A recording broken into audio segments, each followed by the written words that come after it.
Okay, welcome to Tech Talks on Martindale-Hubbell Connected. I'm Mike Mintz. We are here today with Tom Mighell from interalia.com. Is it .com, .net?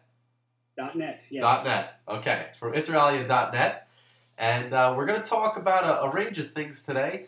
A little bit about the future, about Legal Tech, the upcoming conference in New York, and also one of the most recent things you did, Tom, with the Kennedy Miles report and some of the things you said in that report. So why don't we just start with a little bit, just tell me about yourself and kind of your work. Great. I'm an attorney. I've been an attorney now for 19 years, near 20 this year. I worked for 18 years with a law firm in Dallas doing litigation. About maybe 10 years into that, I got tired of being just a lawyer, so I wound up being more into litigation technology and helping the lawyers at the firm out with any aspect of technology. So I worked with the website and worked with electronic marketing and those types of things as well.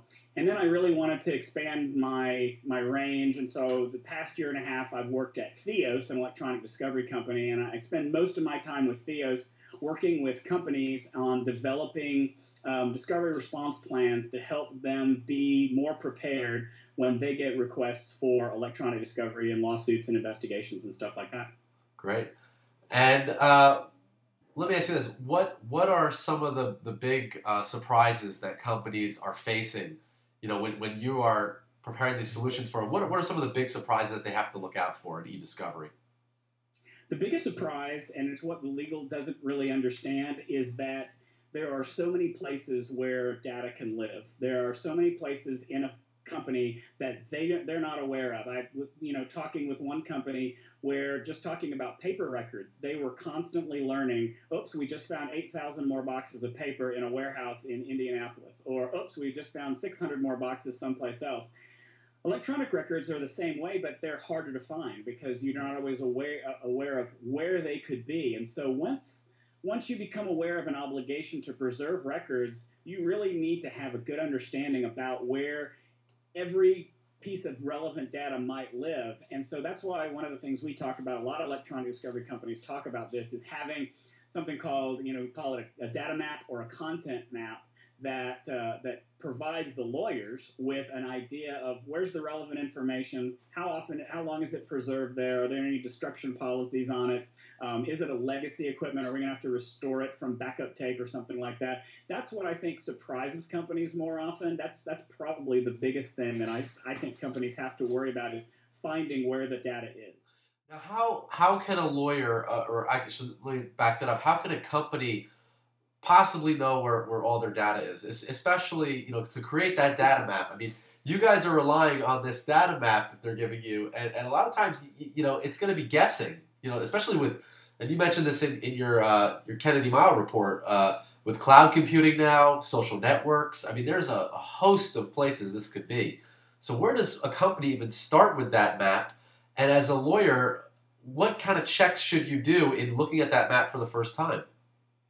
Well, that's a good question, because I've talked with companies before who've said, we have literally thousands of applications. We could never possibly do a content map that would be complete because by the time we're done with it, we've got new stuff, or we've changed it, or it's different. We've added new things. We've got new repositories.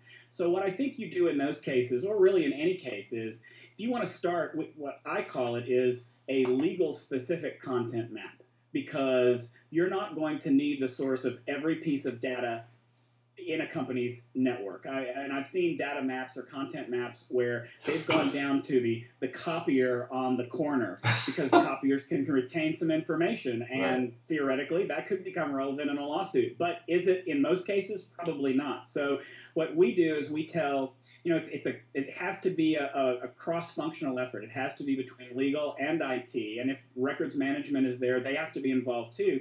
So we tell them, get together, talk about the repositories that come up most often in your cases. So if we're talking about an employment law case, for example, you're certainly talking about email. You're certainly talking about their personal drives on their computers and maybe some shared network drives that they have. But you're also talking about the human resources program that contains all the personnel files. You're probably going to talk about time management files if they have to clock in, if it's a time and hour, wage and hour case. So there will be certain repositories that come up time and time again in these cases. And what we tell the companies to do is make a list of these and then have a list of questions to ask about each one. What's the repository? Who owns it? What person in IT is responsible for it? How much data does it hold? What kind of data is it? How easy is it to get out? Can we just export it to an Excel spreadsheet? Is it in Word format? What does it look like? How would it come out if we were trying to get it in a case? Are there any policies that would purge that data for a period of time? And that lives somewhere. It can live in a spreadsheet. It can live in a Word document. I prefer to put it in an Access database because it's easier to manipulate that way and to create reports and things like that. And that way, when another lawsuit comes up, an employment lawyer can then go to that data map and say, hey, look, what are the most frequent repositories we go to in an employment law case? And they've got that list right there. Right. Now, it's no good if it's not a living document, though. It has to be revised as new information. So if I'm a lawyer for a company and I learned that this particular database only has records going back 3 years and they need stuff going back 5, I want to put that in the data map so that people know to look beyond it if they need more information. So It's only as good as the people who are keeping it. But that's where I'd start. It doesn't have to be a thorough, comprehensive one, although the more thorough, the more likely you are to discharge your obligation to preserve and to get a hold of the relevant evidence. That's great.